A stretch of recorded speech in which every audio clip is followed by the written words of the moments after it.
Nasa kote ng mga otoridad ang lalaking ng hold-up umano sa isang convenience store sa Las Piñas City. Ang nahulikam na krimen sa pagtutok ni Marisol Abduraman. Kuha sa CCTV video ang pagparada ng lalaking ito sa kanyang motorsiklo bago ang dire-diretsong pagpasok sa convenience store nang di nagtatanggal ng helmet. Pagkalapit sa kahera,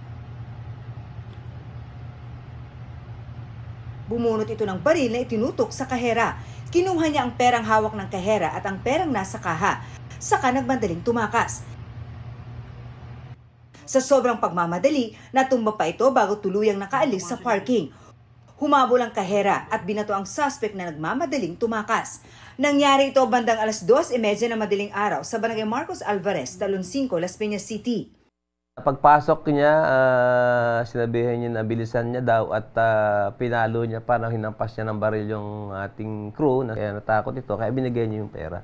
Natangay ng suspect ang mahigit 67,000 pesos na kita ng convenience store.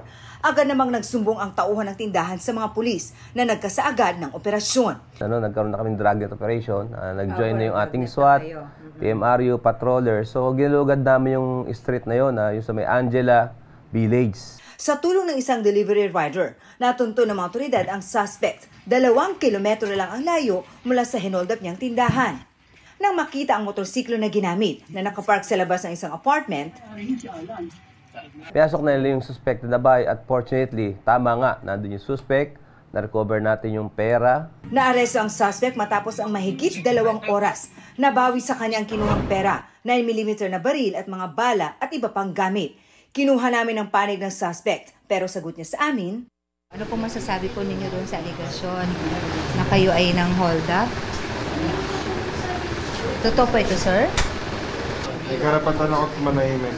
Nagpapasalamat naman ang Las Piñas Police sa delivery rider na tumulong sa kanila kaya mabilis na nahuli ang suspect na sasampahan ng mga karampatang reklamo.